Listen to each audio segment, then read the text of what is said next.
Good evening. Today is Tuesday, July 28th, and the board meeting is now called to order at 6:01 p.m. And I would like to announce that all board members are present this evening. Student Advisor McMahon is absent. So welcome, everybody. It's so good to see everybody, and happy end of July. I would like to call on First Vice Chair Richardson would you read the land acknowledgement this evening? We're gathered today on the land of the Kalapuya, who are represented by the Confederate tribes of the Grand Ronde and the Confederate tribes of the Siletz Indians. The relationship between the Kalapuya people and this land continues unbroken to this day, and we offer gratitude for the land and for the generations present and past who have stewarded the land since time immemorial. We respectfully acknowledge and honor past, present, and future Native American and indigenous students and staff of Salem-Keizer Public Schools. We invite you to join us in honoring these ancestral grounds and celebrating the resilience and strength of all Native American and indigenous people. Thank you. If we could all rise for the Pledge of Allegiance. I pledge allegiance to the flag of the United States of America and to the republic for which it stands, one nation, under God, indivisible, with liberty and justice for all. Superintendent Castaneda, are there any modifications to our agenda this evening? There are none, thank you. Thank you. All right, well, I'm going to turn our attention to the work session that we have in front of us. And right now, I'd like to hand things over to Deputy Neves to provide us with information related to instructional time. Thank you, Chair Harnish, Board Directors, and Student Advisor.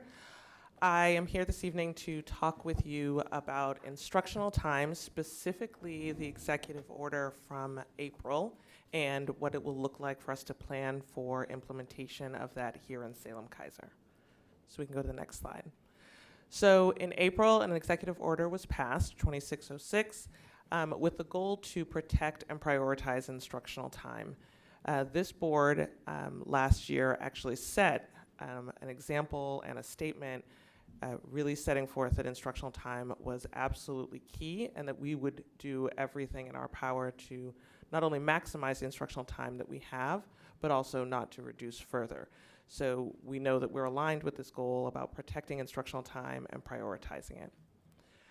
What I want to discuss today is how this instructional time executive order lines up against the expectations we already had about instructional hours and expectations for that under Division 22, what's new in the executive order, and then what's coming soon, so that you can all be informed as we begin planning for the 2027-2028 calendar, okay? One of the first things I'll say is that all of the districts in Oregon have been spending a lot of time over the last few months, not only making sense of the executive order, the existing Division 22 rules, the temporary rules which are in place for the executive order, and understanding how that's going to play out in each of our individual districts. So we're here today to start to build some understanding and hopefully answer many of your questions about how we'll move forward. So the first definition you see on this slide is instructional time, and this is the definition that we've been using for years under Division 22. And as a reminder, Division 22 is in the statute and rules for the definition for a standard school district. Each fall, Olga and I come and share with you about how we are meeting those different standards, and anytime there is a gap with one of those standards where we have been unable to fully meet it, we will let you know what our plan is for addressing that and getting into compliance. So in those OAR, instructional time is really about how much time students are spending in planned learning activities with a licensed instructor, right? So, you know, how much time is spent in math and language arts, in physical education. We'll talk a little bit more about what that doesn't include, but that's always what we've been monitoring each year and ensuring that we were meeting under Division 22. The second type of time that was introduced in the executive order is student instructional time. And I'm going to pause a lot as we're talking about this because you may have noticed that those two things sound a lot alike. Instructional time and student instructional time. Student instructional time is going to refer to bell-to-bell hours, so all of the hours that a student would be scheduled to be at school. The example I often give is at a middle school, 9:20 to 4 o'clock, right? Bell-to-bell hours. So let's look at what's required for the first. Next slide, please. So under Division 22, we're looking at the time that is called instructional time when students are in instruction, learning activities, which could include field trips, or learning assessments, and they are under the direction of a licensed teacher or an educational assistant who is working under the direction of a licensed teacher. So those are the general categories for what's going to count as instructional time under Division 22. This does not include passing periods, it does not include meals, and for grades 4 through 12, it cannot include recess. Okay? Under Division 22, we have annual minimum hours, and so you can see those listed there, 900 hours in kindergarten through 8th grade, 990 in 9th through 11th, and 966 in 12th grade. Okay, there's a little graphic there that says D22 with our little stopwatch, because when we switch to the other one, we want to try to keep them straight as we move forward. All right. So the executive order also discusses student instructional time, and we currently have temporary rules on this. Student instructional time is bell to bell, all of the total hours that students are at school. This will include recess, it will include lunch, passing periods, and the instructional hours that students are in instructional learning activities. You'll see this with just a regular clock, right? The time they show up till the time they go home. Okay, so let's look at the requirements. Starting with the date of April 15th, 2026, districts are not allowed to reduce student instructional time any further into the future. And so what that means is if there were reductions in the 25-26 school year or the 26-27 school year, the time needs to be restored by 2027-2028. I'm going to say that again because there's a lot of years in there. If in the 25-26 school year, the one we just finished, or 26-27 school year, the one we're headed into, there were any changes to your plan that means that you would now have fewer student instructional hours, you would need to restore time by 2027-2028 back to the levels you had in 24-25. Okay, and I'll talk about specifically what that looks like for us in just a moment. The second requirement or information here is that the Department of Education will not grant any new waivers on instructional hours or renew previously approved waivers. The one exception here is that if there is a declared national or state emergency or public health emergency, then we would all be granted a waiver under that case. But to note here, if you think about things that we could have an emergency here in Salem that is not a state emergency, that would not grant us a waiver to the rules for student instructional time. Okay, and the third bullet I told you, we have to get back to 24-25 levels for student instructional time by the start of the 27-28 school year. Okay, next slide. So the impact of this information. When we look back at 25-26, we know that we reduced 2 days for students in January so that all of our elementary staff could participate in a 3-day institute on literacy. That was an important decision for us to make. We made that jointly with all of you and with our associations, but we did reduce student instructional time by 2 days. Next slide. when we look forward to the school year that we're coming up to, we also included 2 days of professional learning for all instructional staff, pre-K-12, on our calendar, and that is 2 more days than we'd had in 24-25. It equates to the same 2 days from the year prior, but we also have 2 professional development days included in the upcoming year in that calendar. So what that means is when we build our calendar for 27-28, we will need to reinstate that time. Basically 2 instructional days, approximately 13 hours as student instructional time. This particular step does not create a lot of complexity for us because we, 1, don't have an approved calendar yet, and 2, it had initially been the plan that those 2 days were going to be for the 26-27 year only. So that's pretty easy for us to just ensure that those are student days again in 27-28. Okay. There's one more requirement in the executive order. It is not yet in the temporary rules, but we know that it will be coming in the permanent rules this fall. Under Division 22, when we've been counting instructional time for all of these years, professional development time and parent-teacher conference time, up to 30 hours of each, could be counted as instructional time because those are key elements of how we support students with our instructional priorities.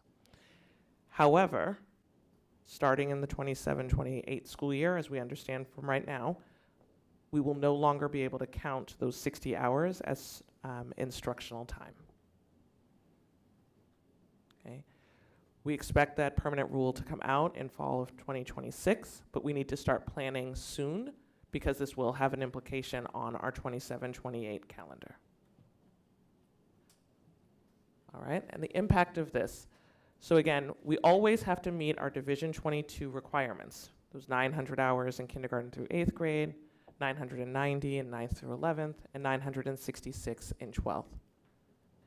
If we were to make no changes to the calendar other than reinstating those 2 professional development days as student instructional time days, we would have in kindergarten through 8th grade 913 hours once we take out parent-teacher conferences and professional development days. That would meet the expectation for the minimum hours. However, we would only have 13 hours available in case of an emergency or inclement weather. When we look at our high school grades, we can see that when we have to take out parent-teacher conferences and professional development time as part of our overall count in instructional hours, we will not have enough hours to meet the requirements under Division 22. This means that we will have to make an adjustment as we plan for 27-28's calendar to account for the additional hours that will be needed to meet the minimum requirement under Division 22. We don't have immediate action for this upcoming school year because all of these go into effect for the 27-28 school year, but we will need to make those decisions soon so that we can approve and publish our calendar for the 27-28 school year. Our next steps will be to continue to work with our communities, our associations to jointly work on the calendar as we do every year. For each year, we work with our associations on a joint committee to look at and recommend a calendar, which then the staff will bring to the board for approval.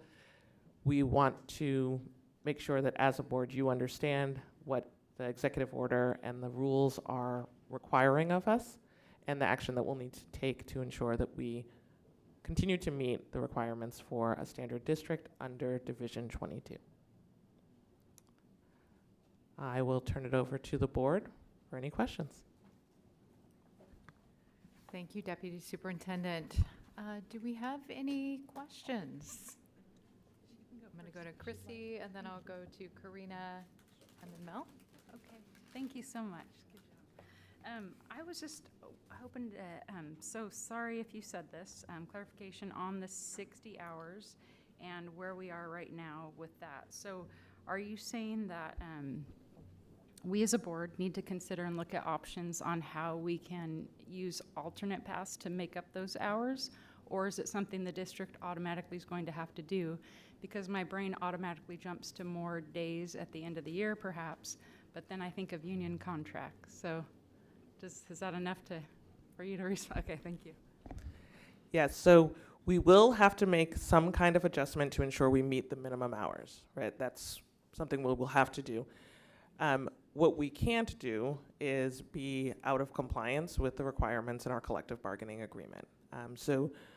We will start with working within the number of days that we have with our staff that we can use for instructional time, and looking at opportunities within that to recover time for students when we would already have staff on contract.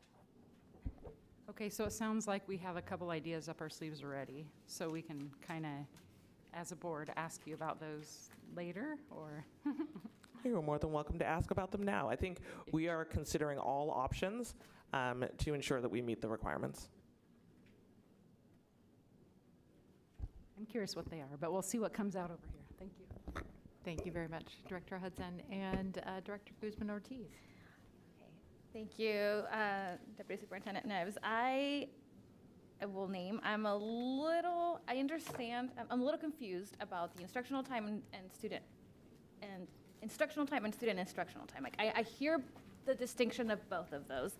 I think where I'm a little stuck trying to wrap my head around is kind of going to that last slide and where it says impact, right? And seeing, okay, we have these updated requirements for Division 22 on instructional hours. That's equivalent to instructional time, right? And so I'm trying to kind of, I guess, tease out, so what then is the impact of this new student instructional time in that, or vice versa? Like, that's the piece of, so how do these two connect in what we're planning for 27, 28? Yes. And you Nope. walked us through it, but I understand. I completely understand. So there are some cases in here where the two actually don't necessarily talk to each other, okay? So the student instructional time, which has to do with the bell-to-bell hours, that's the kind of time that is being addressed in the executive order when it says you can't reduce any further, okay? So when we're looking at can we reduce further, we look back at 24, 25, we see how many hours did we have bell to bell, and then we need to make sure that in 27, 28, we have at least that many hours. For us, it would be the 2 days that we traded out for PD, both this past year and this upcoming year, that will get us to that space. The instructional time part is about, do we meet the minimum hours that are required under the OAR specifically for a standard school district?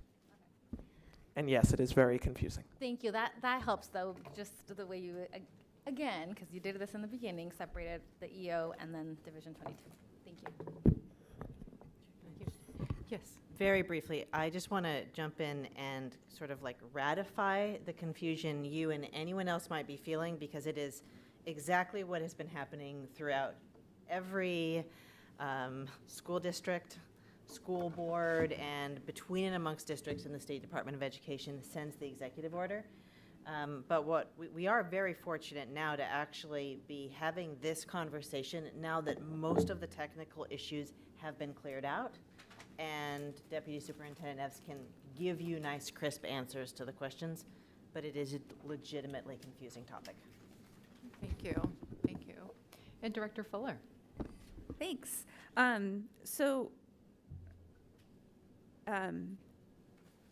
Slide 4, the Division 22 standards instructional time is both, I circled learning under the direction of a licensed teacher or educational assistant.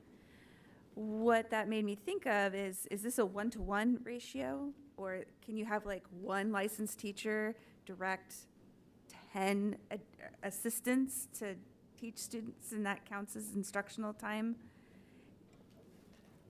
I would have to double check with Okay. our legal counsel on specifically how that's Okay. written, but the wording in the rule is about educational assistant under the direction of a licensed teacher. Okay. So, for example, if you had an educational assistant who was running games during a lunch recess, that time could not be counted as instructional time Okay. if it wasn't under the direction of a teacher, unless they were in kindergarten through 3rd grade. Okay, I'm going to move on from that. That is legitimately confusing, to quote the superintendent. On the new requirements, so slide 6, it says exception declared national/state disaster or public health emergency. Does the public health emergency have to be a national/state public health emergency as well, or can that be local? Generally, the guidance that we have received is that these are emergencies that would be called at the state level. Okay. And then finally, the last slide deck 10, we were talking about, it came up with the meeting the bargaining requirements as well as this. We have licensed teachers coming up bargaining next year. Will this be included in that, or will they bargain on this in the future? We will be in collaboration with our associations as we build the calendar. Okay. Our plan moving forward right now is that we would be doing so within the confines of the number of days that our instructional staff are working. Okay. So we're not trying to create additional days to a calendar for staff. We're trying to find the hours for students within the time that we have staff. Okay, thank you. Thank you. Oh. Director Chandragiri, and then we'll come back to Director Guzman-Ortiz. Thank you very much, Chair. And thanks. I have a question. So it says that annual minimum hours, is that instructional time like the face-to-face? And this executive order is about student instructional time. It does not say that a teacher has to be teaching the students. It just says your bell hours will be, from bell to bell will be that. It could include recess, lunch, passing time, etc. Is that how it makes sense to me. 966 hours, I went and divided that by about 8 hours a day, assuming that's the length of the school. That's like 120.75 days. Now, most of the states, don't they have 180 days of school instruction time? Even with this executive order, isn't this less than what the national average is? And that's one part of the question is, so, is it going to increase the instructional time, or is it just going to increase the student instructional time rather than having the students spend time in the school? That's one part of the question. And if the student is kind of catching up, is there a possibility of doing some alternative ways of instruction, like hybrid, like online, and can they take a class online? And will that count towards this instructional time? That's another piece. And if, does the board have any leeway for, thinking in terms of year-round school, but reduced hours if necessary for certain classes or for certain grades? Will that allow us to have the number of hours, but spread it out in such a way that we have longer school year, but less number of hours per day? So those are some of the questions. Don't mind answering. I'm going to try to answer all of them. If I miss one, please just No bring it problem. back. Okay. In terms of, I didn't write them in the right order. You asked the question about the 966 hours for 12th graders. Correct. And that is not, it's not bell-to-bell time. This is just instructional time. So meals, passing, all of those things do not count. And our 12th graders finish their year currently earlier in the year than the other students. They have a few fewer days of school because they finish their year before graduation, which is usually a week before the school year ends. So that's why the seniors have both a lower requirement than the 9th through 11th and fewer hours for us.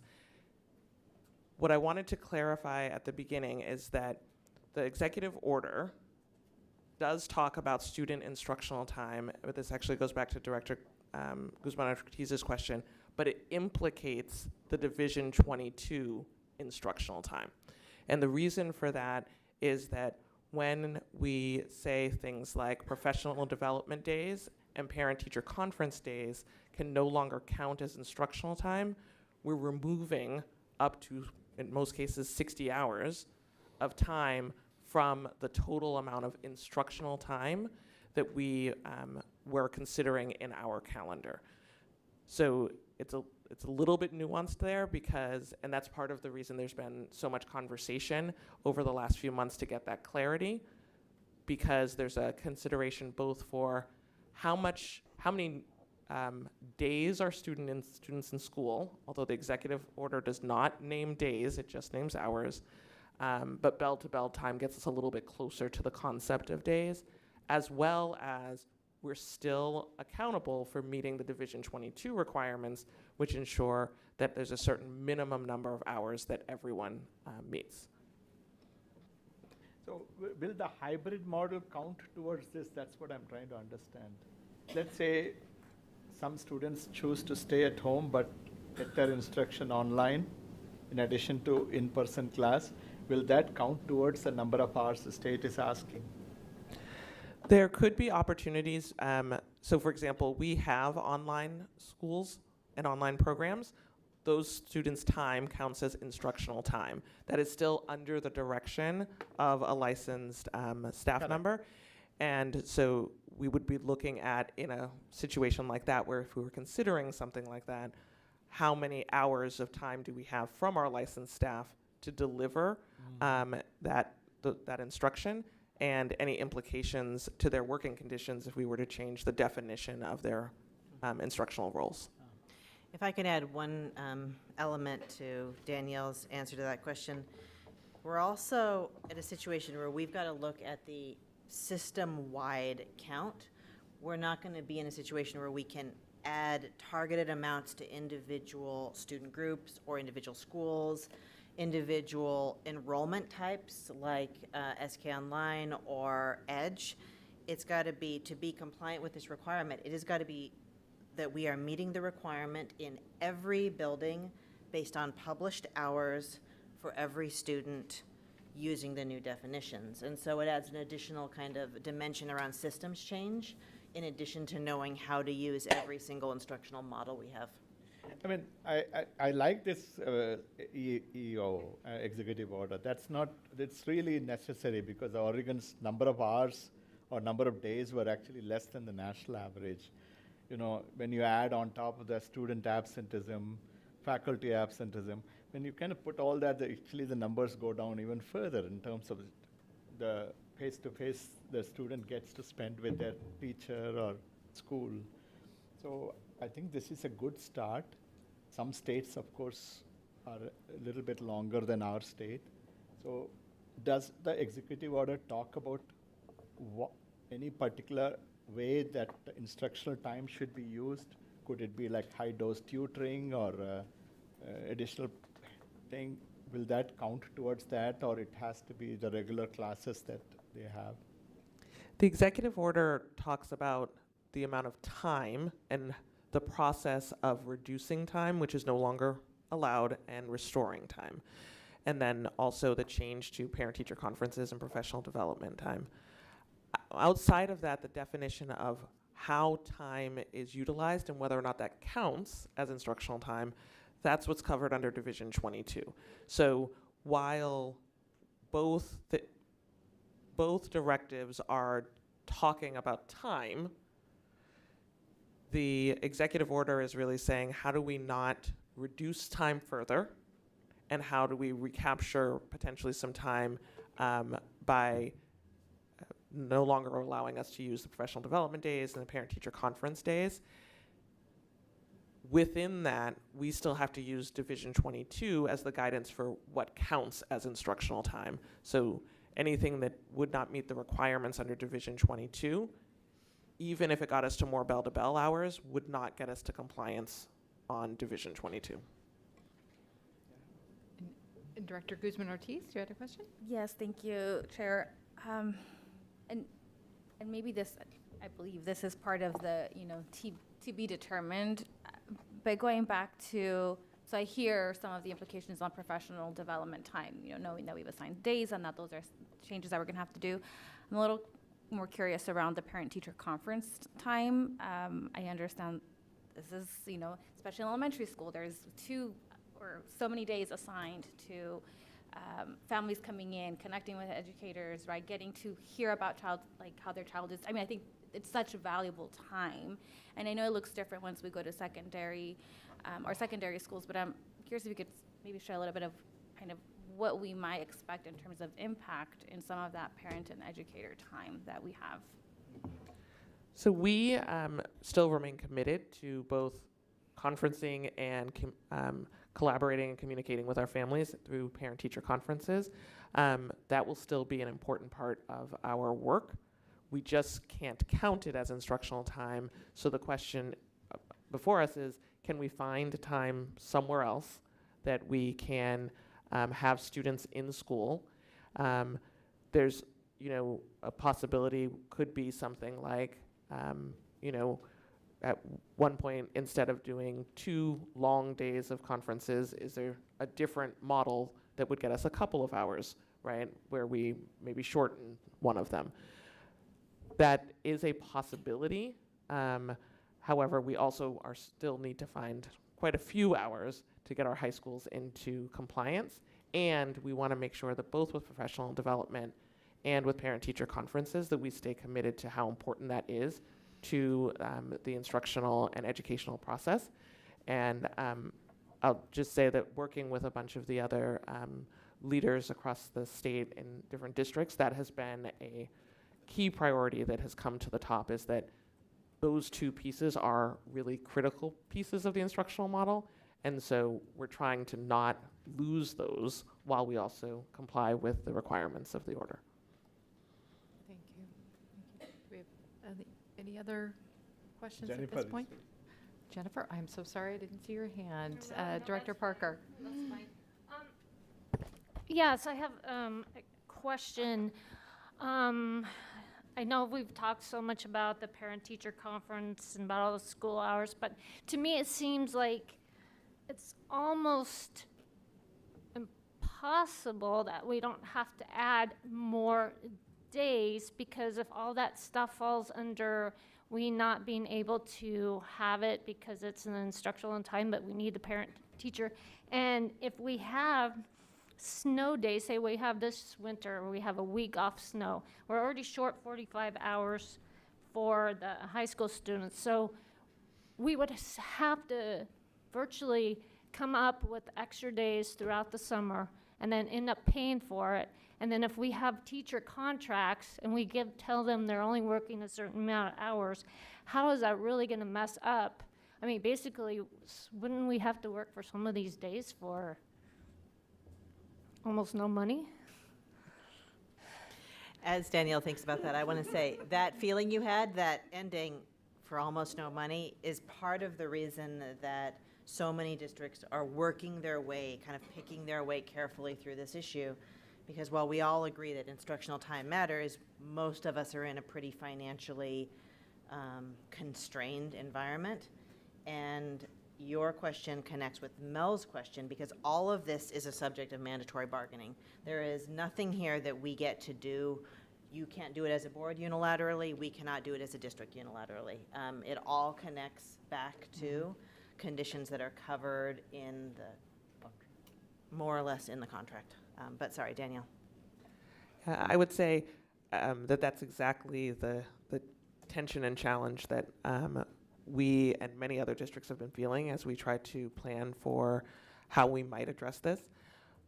One of the things that is definitely within the realm of what's possible is to look at when are students not in school and staff are working, right? A very narrow example that doesn't get us a lot of hours, but it's just an example that I might say is that we schedule high school finals for 3 days each semester.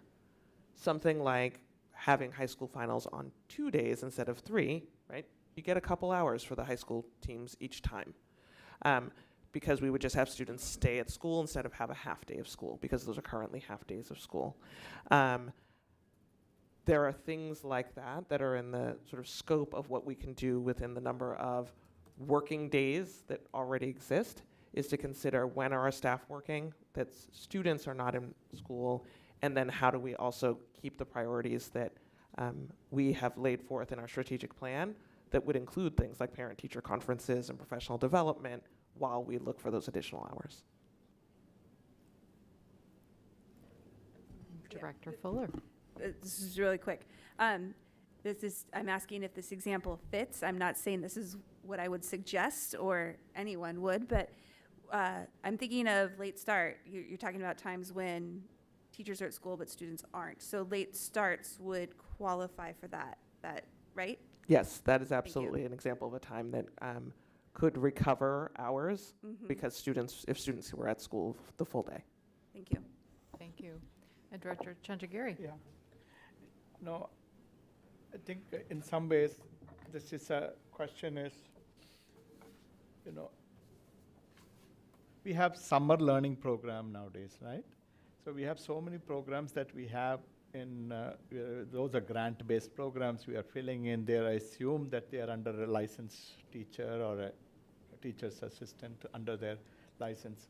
So that is one thought I had was, what if we consider a year-long school, but have different vacation periods depending on how families want, or different blocks, and probably bring down the number of hours on some day, and that gives us some leverage, because that is not removed by this executive order.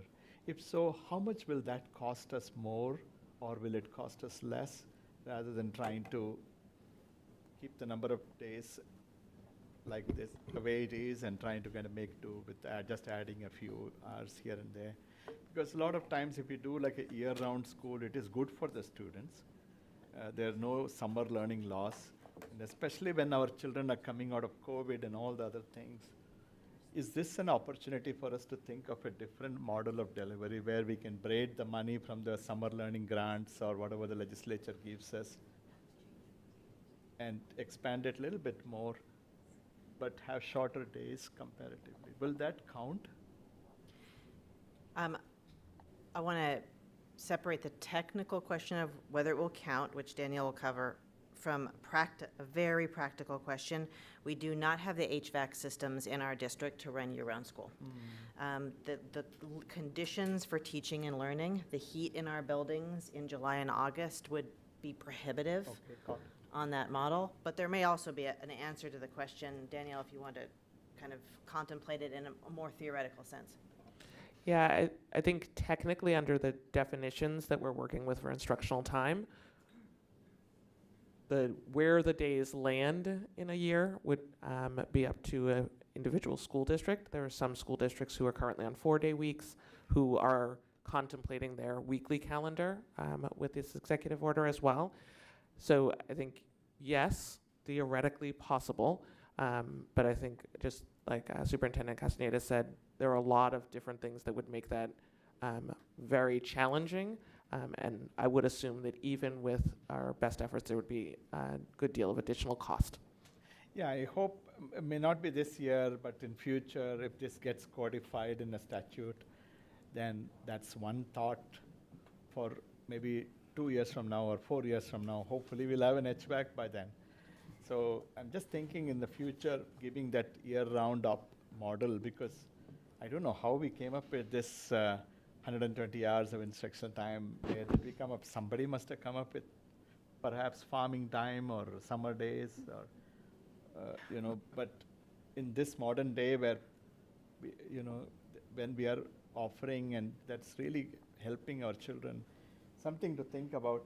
Will the board need to come up with a policy on instruction time moving forward so that we can have a way of not only following the statute, this executive order, but even without the executive order, somewhere we can kind of put it as a part of board policy so that we can continue even if there is no executive orders. We don't have to wait till then. It's because the whole idea is a very good idea by our governor. So what if do you feel there is a need, or do other districts have a board policy on instructional time? I believe, I don't have it in front of me right now, but I believe that EL 11 on our academic program already gives some guidance to the superintendent and team on the expectations for the academic program. And so I think between that and the requirements under Division 22 and our requirements to bring that to the board in a public meeting would cover our expectations there. But we could definitely have further conversations if the board would like to consider that. Thank you. Thank you.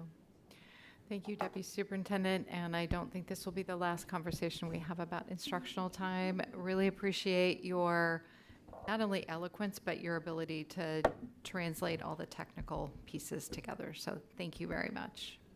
Is it, I'm sorry, Oh, I still I'm have, sorry. is it okay if I still have to? I am so sorry. No, Did you it's have another okay. question? Yes, yes, I saw. Oh, it. I was Director waiting for everyone Hudson. else's hands, and, I was just wondering, so in that again, when we expect to hear back from them on more in-depth specification, have we been given even an approximate timeframe?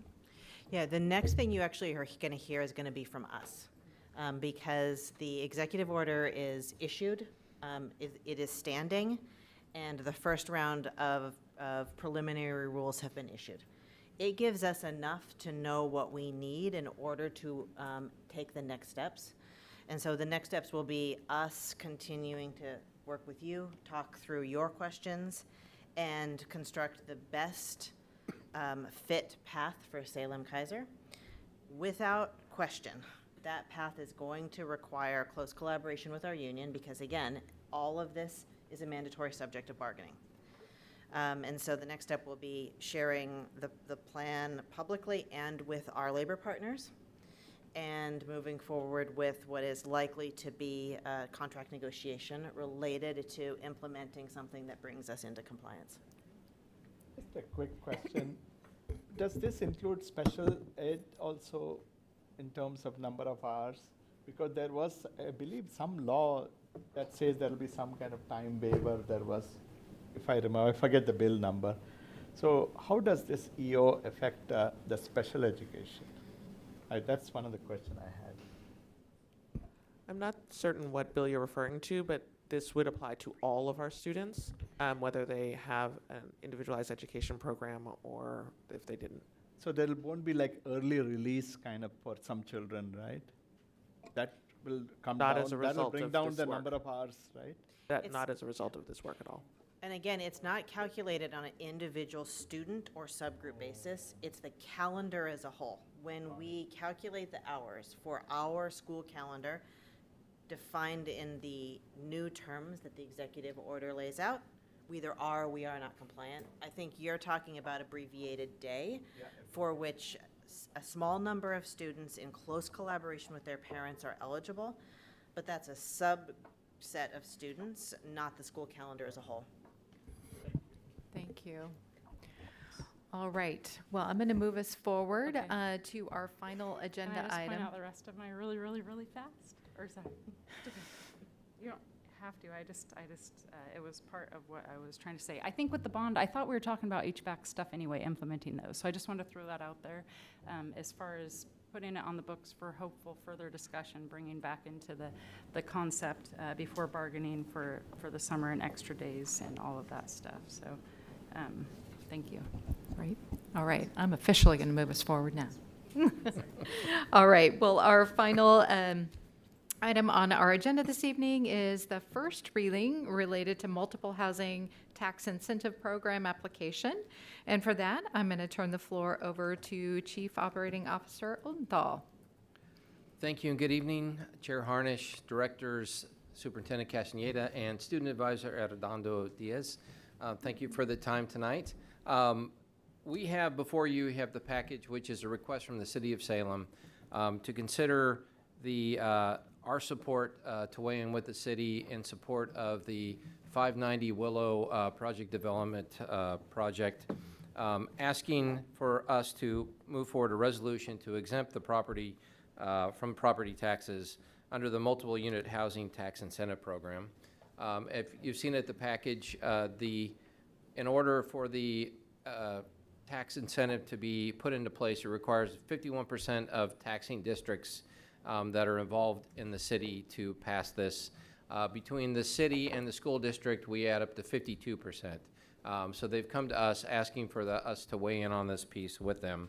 The property is also within the riverfront downtown urban renewal area. Between the two incentives, what that means is any tax that comes off this property would not flow to the school district. It goes to the district, and so in that case, there's no direct loss of revenue to the school district as we move this package forward. With us tonight at the table is Landon Hatton. He is the developer and builder, works as part of Cresswell Holdings, and I've asked him to join us tonight to tell you about the project, the impacts, and the benefits to the city, and then also the two of us will take on questions. With that, I'll turn it over to you, Landon. Thank you for being here. And welcome. Thank you for your time. I recognize this is just a small. You shouldn't have to hold the You button. shouldn't have, yeah. Okay, let's try that again. There we There you go. go. Thank you for your time. I recognize this is just a small part of the overall program for tonight. With that said, it's not an ask from our team, from the development side, that we take lightly. So just by way of background, we've been working on this project for about 2 years. It's a proposed mixed-use development. So it would be just right downtown, City of Salem, on the corner of High Street and Willow Street. So think MAPS Credit Union. There's about a half-acre vacant site. It's really just a fenced kind of natural field that sits in the downtown urban core presently today. And that's where this site is located. When we purchased this site, there was a dilapidated single-family home.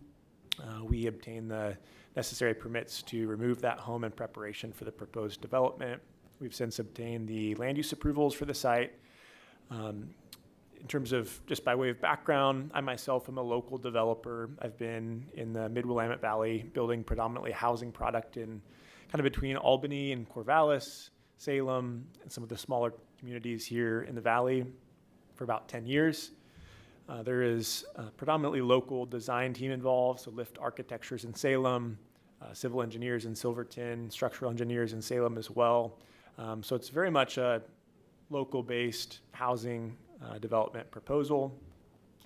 We are facing some headwinds just in respect to the geopolitical environment, not just housing costs, but really any development or construction project right now. It's difficult to have a balanced incentive to move these projects forward just from a risk-based perspective. This is a private project, so it's not dependent upon beyond the city's programs funding that comes in through Capital A affordable housing type of programs. It is just predominantly a combination of local investors who have a belief in bringing this housing product to our community. So it's well documented, and I don't want to be too dry in terms of making good use of the time here. We have submitted a 30-page application that will provide a lot more robust outline in terms of some of the difficulties and challenges. But just to notate them quickly and briefly here, spanning back to 2021, we saw about 8% national construction cost index, an increase national home building prices. 2022 was 8.6, 2023 was down at 2.5, 2024 4.2, 2025 7.3. There's been some challenges just in the last year with a wartime environment and continued inflationary pressures. So as we brought this project to the City of Salem through the MUTIP program, the direct benefit is trying to alleviate some of those burdens with a tax abatement. And so in order to make the project pencil from an overall construction cost perspective, the reduction in tax for a 10-year period creates the cash flow needed to sustain essentially an economic return that justifies the risk that's taken. It's been an important part of our process from an overall kind of design mandate and program perspective to focus on a mix of housing. So this is just one singular building. It contains 49 units of households, about 1,500 square feet of commercial space at the ground level. It'll be completely conforming to the City of Salem's mixed-use development code.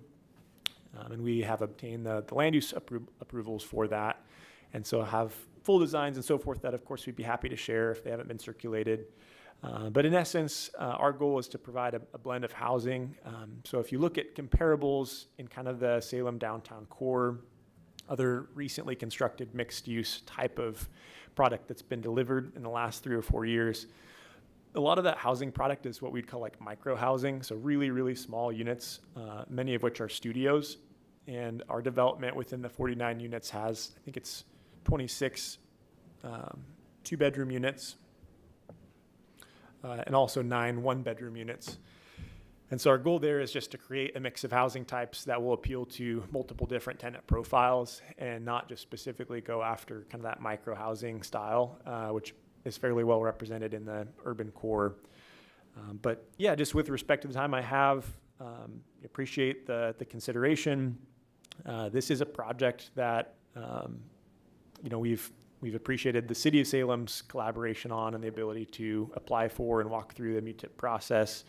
It's been a great experience working with our city, administration staff, municipal staff planners, building and safety, public works, and so forth, and are appreciative of the time to go before the board here and seek approval for the requested tax abatement.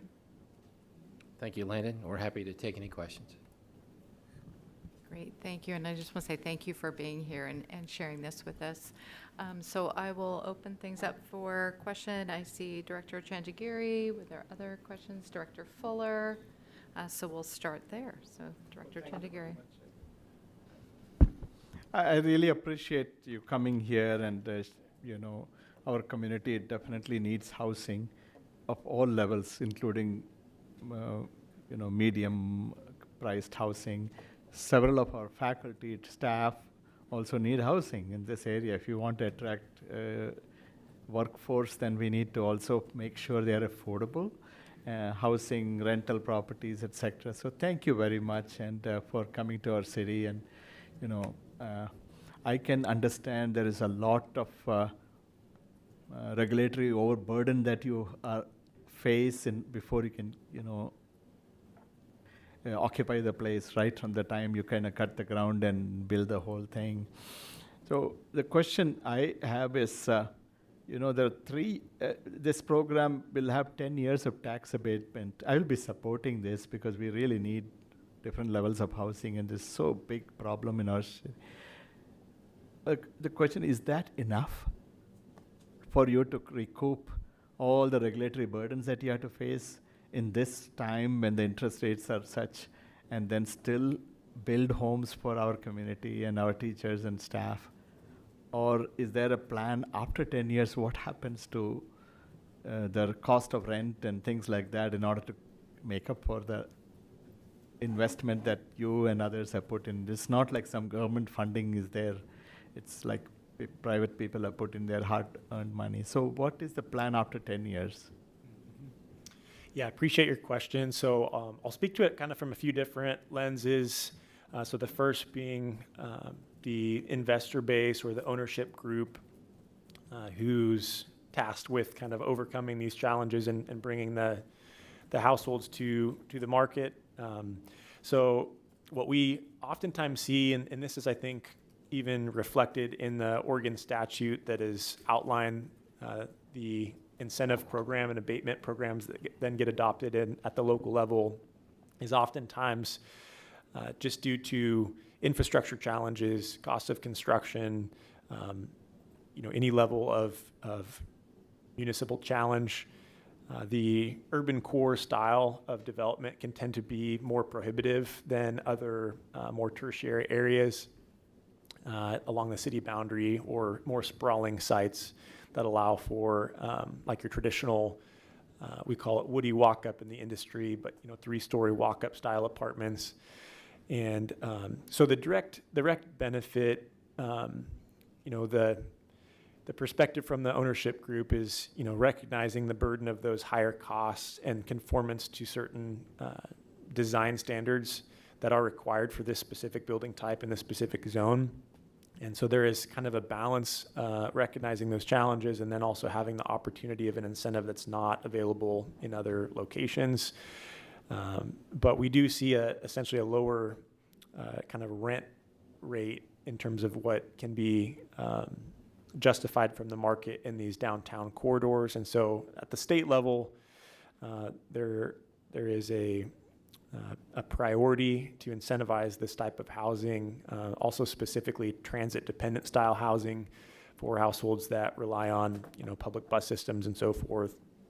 And so the 10 years from a development perspective, it provides a direct benefit during development, just because of the cost of construction, and then acknowledging the more moderate rental rates that these locations tend to achieve. It provides for a little bit more of a buffer or a runway for what we call stabilization, the process of completing the building and then fully occupying that building as well.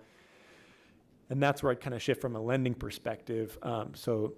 Lenders classify new construction as highly volatile because there's a lot of risk that's loaded into an asset that doesn't yet exist that will be exposed to, a 2-year development timeline. So the 10 years is also significant from a lending perspective. Essentially, that lender is going to be capped on the amount of loan proceeds that they can lend towards the project directly based upon how that project is modeled to perform. And so it removes a barrier, or it helps support the financial health of these type of developments by reducing that cost burden and essentially increasing the potential income that they can provide. It's been a learning exercise for myself on the development side in that some lenders really don't acknowledge the 10-year unless it's minimum 15 years. And the reason being is they're looking at the total term of their loan. And so if there is, essentially if the tax abatement would lapse before the term of their loan expires, then they have to account for essentially a direct reduction in the value of the asset in their eyes. And so, it's kind of a nuanced question and nuanced answer. I would say that the benefit is recognized immediately and tangibly from a development perspective. I don't know that I'm the most qualified to speak to projections on where construction costs will be in the future. I can't say that there's a strong narrative to say that they're going to decrease anytime soon. And so the challenge for us is situating all the ingredients that are necessary to move a project towards viability, and with conviction, taking that risk with thoughtful, disciplined, structuring the project. And certainly that abatement, simply put, is a fairly integral part for this project specifically. I apologize for the long-winded answer, but we've gone through a number of value engineering exercises with the general contractor to really explore, are there any other ways to reduce just the pure costs that are required to deliver the asset while still conforming to the city's standards and codes.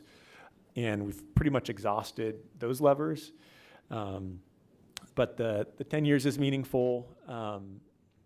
You'd asked about what is the impact when that 10 years does expire. From a pure finance perspective, the lending industry looks at these as assets, not necessarily as households. And so they're going to value these developments based upon a cap rate, which is just a fancy word for a multiple on the net income that it's producing. And so, when the 10-year tax abatement expires, there would be expected to be a reduction in that modeled overall valuation of the asset.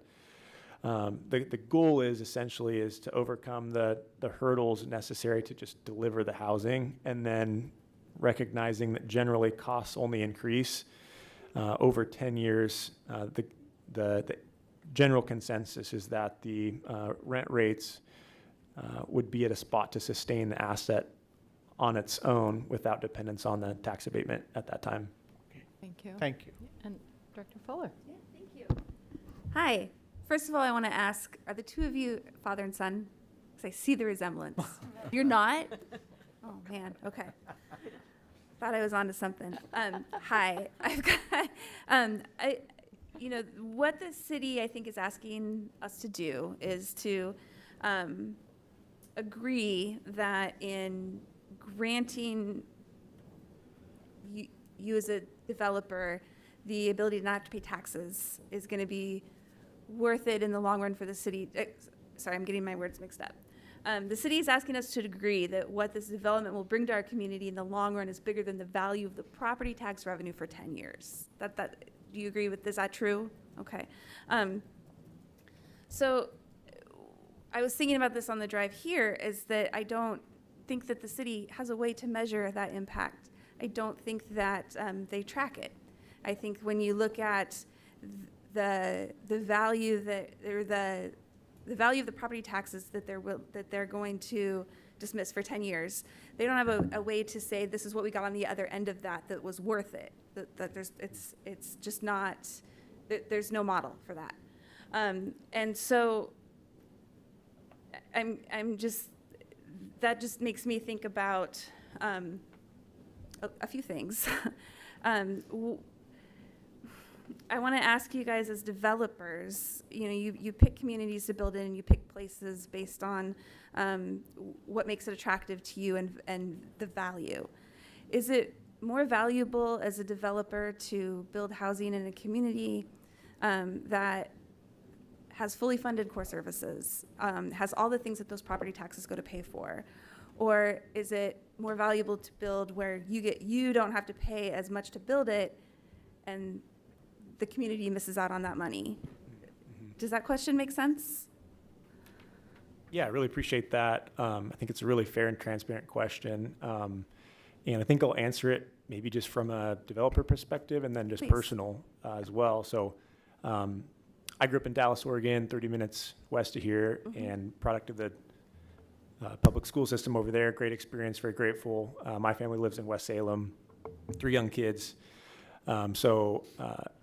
My on-ramp into construction was in large part because I have a desire to produce housing, which I see as necessary statewide. I think Oregon's one of the leaders in terms of our acute need for any form of rental housing, be it affordable or market rate. So there is an element there for me, just speaking personally, to provide more of an impact-driven development product. Of course, impact can look like a lot of different things. Just speaking, I think, to your question directly, there is an institutional approach to land acquisition and site selection. In my experience, I've had an opportunity to learn more of the land use skill set.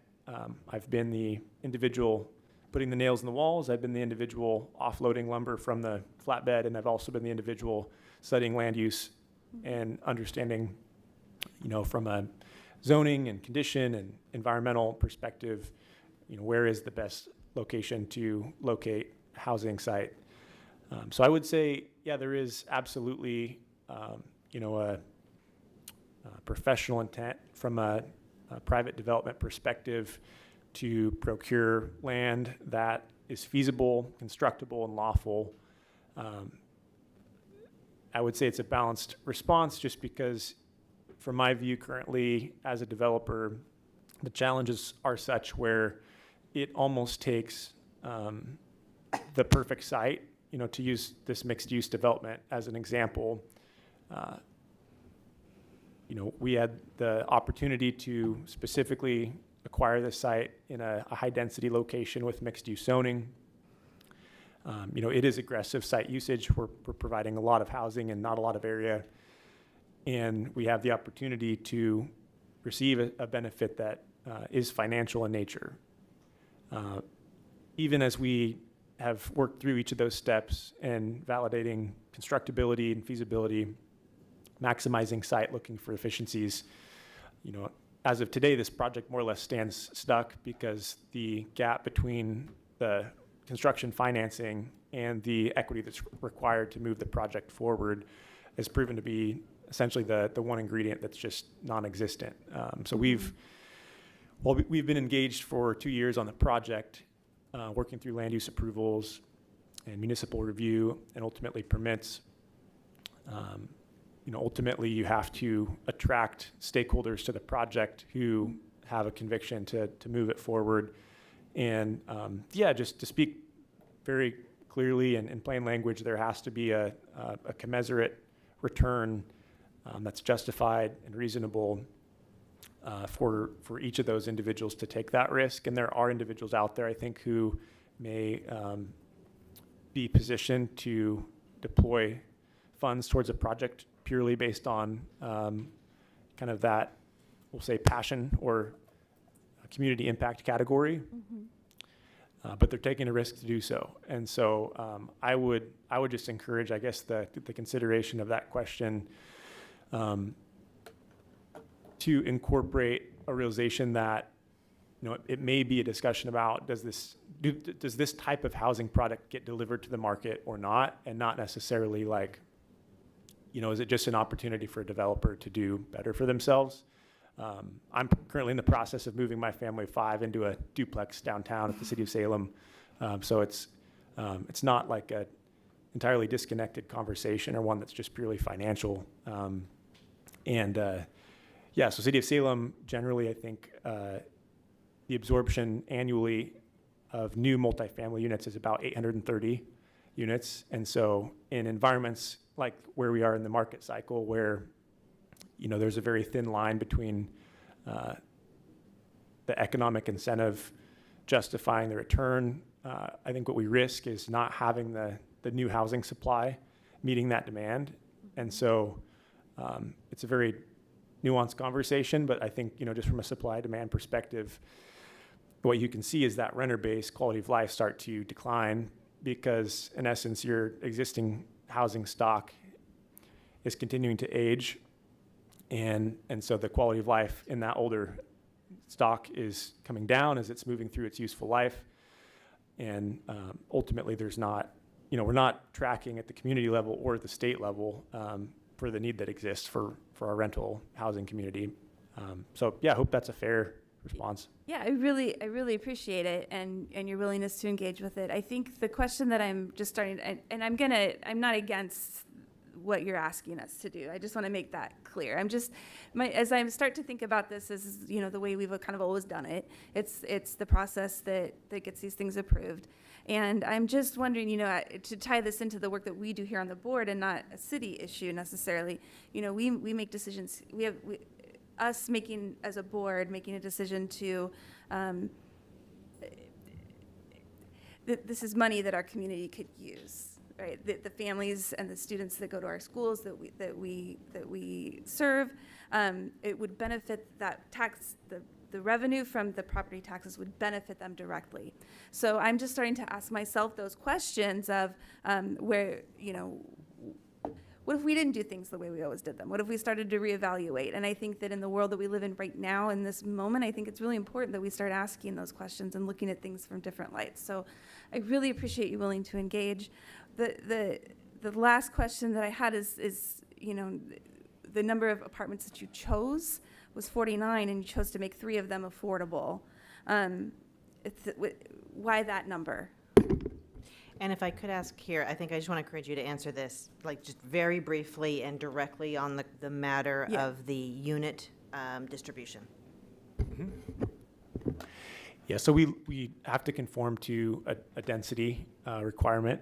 And so we first look at what's feasible and constructible and municipally approvable. So there's a lot of factors that go into that output, but essentially it's within the setbacks, all those conforming standards, what parking can we provide, all those factors, right? So it's an output. So the 49 units is, in essence, when we provide a desired program to our architect, that architect will work on, okay, how can we configure within those dimensions a mix of housing types that as closely resembles the developer's intent as possible. And so that's kind of the boundaries or the inputs that inform, I guess, how many units we can achieve. Did it have anything to do with if you had chosen to build 1 or 2 more units, you would have had to have made more of them affordable per the city code? No, not at that time. And I'm aware, yeah, the MUTIP program as it's written, I think has a requirement for developers who have developments of 50 units or more. And at that time, essentially, no, that wasn't a material decision-making factor. We did discuss in tandem with Michael Brown at the Urban Renewal Department, and really just sought like his guidance in terms of understanding what's important from an approval standpoint. So the 3 unit, I think it's a 1-bedroom unit, a 2-bedroom unit, and a studio unit, the 3 units that we've provided on a rent-constrained basis is really just us seeking to say, we don't lawfully need to do so, but we see it as meaningful, and we understand that that's an important part of that consideration. I would just ask in the future that you consider that a little more. The more affordable housing units that we have in this city, the better. I'm not gonna, like I said, I'm not gonna vote no on this because I don't wanna be the one to stand in the way of new housing being built in our city. But as a developer, you do have choices in how you build them and how you choose to allocate them. So I would just ask that in the future you maybe consider making more of them affordable, especially if you don't have to. So, thank you. Yeah. And Director Guzman-Ortiz had a question. Thank you. And this is for COO Paul Anethal. Just briefly, you could restate the tax implications for the school district. I think this is one of those things that every time we have one of these conversations, I think we find ourselves in this interesting place where we're voting for, a resolution here or supporting a resolution, and just if you could just please again restate kind of the taxes that do and do not. Thank you, Director Guzman-Ortiz.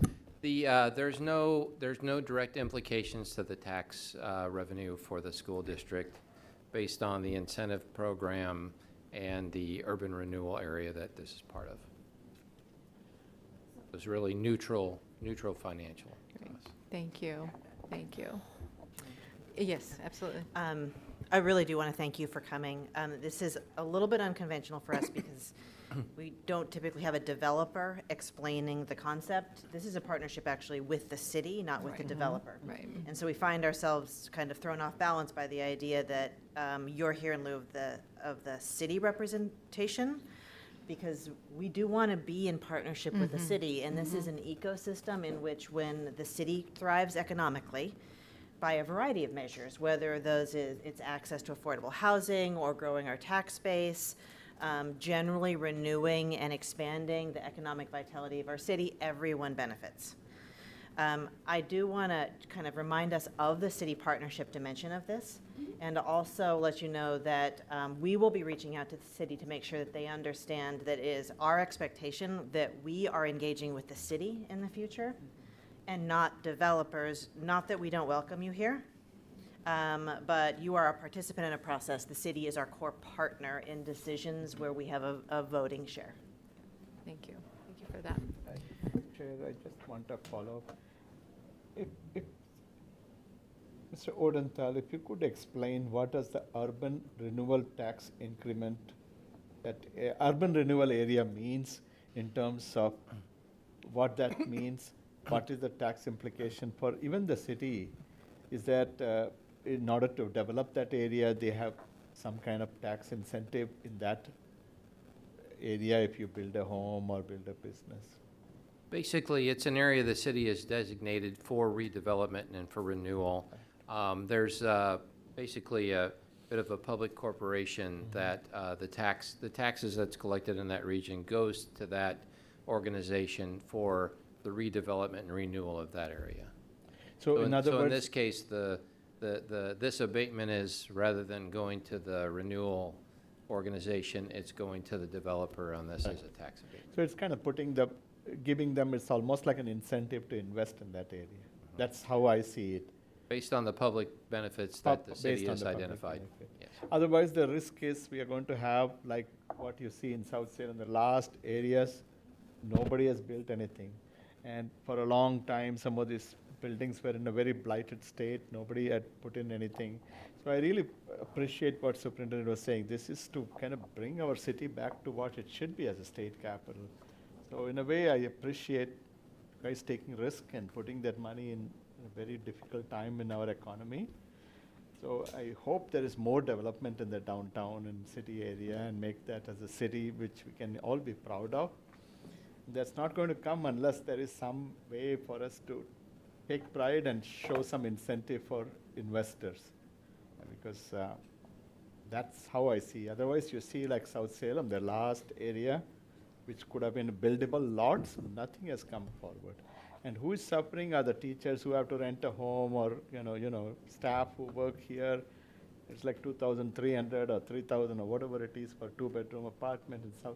So it's really, I appreciate you and other businesses trying to invest and kind of give our downtown what it should look like, where we can be proud of. So thank you very much for Great. explaining. Thank you. And Mr. Hatton, I too want to just say thank you so much for coming. Really appreciate just the in-depthness that you went through, not only your process, but what this is intended to do and the impact that it will have on our community. So thank you very much. Yeah, thanks to Yeah. each of you, and I appreciate the inclusion and consideration. Yeah. Just as a reminder, board, this was first reading, and this will come before us for a vote on our agenda on August 11th. All right. Well, I just want to say thank you so much, Deputy Director and Chief Operations Officer, for elevating these two very important agenda items this evening. And colleagues, thank you so much for your questions and conversation. And with that, I will adjourn us at 7:17.